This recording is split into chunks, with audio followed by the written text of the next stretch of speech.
In the charged atmosphere at this time around the role of Muslims in America comes what is billed as the first major exhibition in the United States on the Quran. Jeffrey Brown reports. This is one of the great highlights of the exhibition. It's a Quran from the early 14th century, from about 1330, signed by a great master called... Signed. Yeah. A holy book as a work of art. The Quran, sacred to some 1.6 billion Muslims around the world.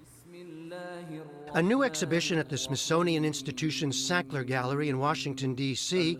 presents 68 of the most important and exquisite Qurans ever produced.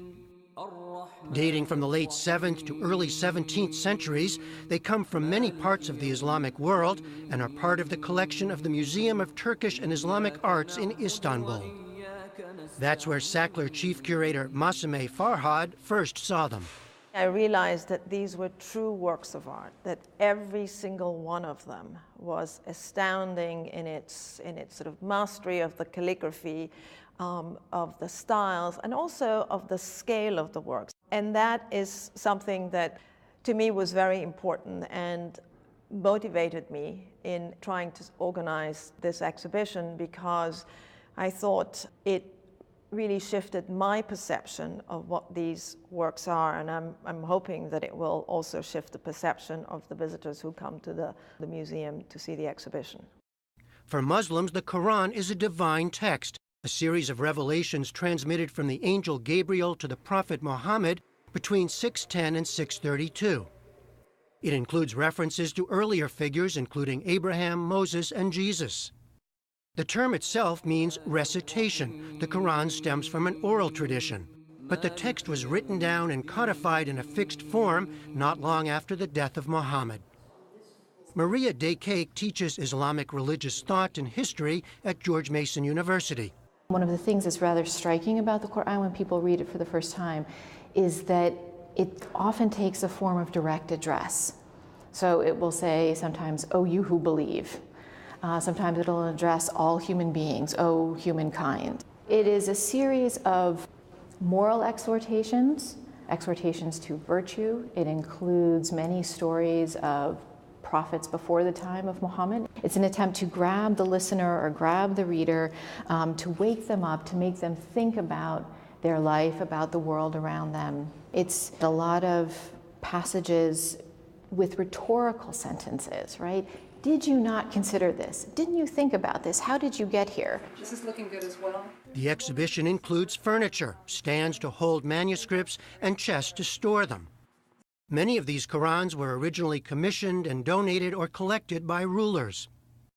Early manuscripts on parchment feature plain ink and simple designs.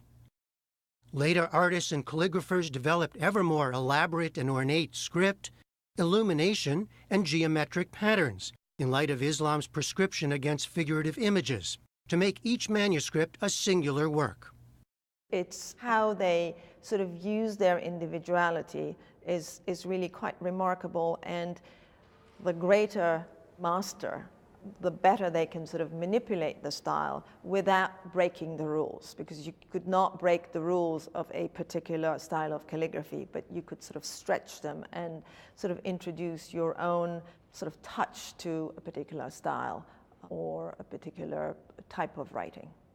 Some of these masters are well known to scholars, like the maker of this Quran, Abdullah Sarafi, who spent most of his life in Tabriz in northwestern Iran. What is remarkable about Abdullah Sarafi is the fact that he was able to write in more than one style of calligraphy, because usually most calligraphers specialized in one style and one particular size alone. It was clearly a Quran that was meant for display. It is so lavish in its use of both illumination in terms of that sort of very rich black ink, the fact that every gold line is outlined in black. I mean, this is a visual feast and is supposed to be viewed and looked at. So it was meant as a display copy. How long would it take to do something like this? Many years. Years for each one? For each one. Even amid a highly contentious and politicized atmosphere today concerning Muslims in America, the curators say this exhibition was long in the works and the timing is coincidental. For her part, Maria Daycake hopes it will shine a different kind of spotlight on Islam and the Quran.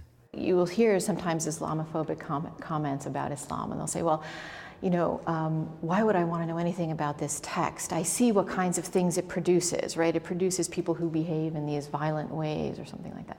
But when you come here, you see the larger reality of what it's produced, right? It produced beauty. It produced scientific inquiry. It inspired literary endeavors. But in a time of Islamophobia, I think what's so valuable about this collection is to see the kind of artistic elements, the beauty that the Quran really brought. The art of the Quran is on exhibition through February. From the Sackler Gallery in Washington, D.C., I'm Jeffrey Brown for the PBS NewsHour.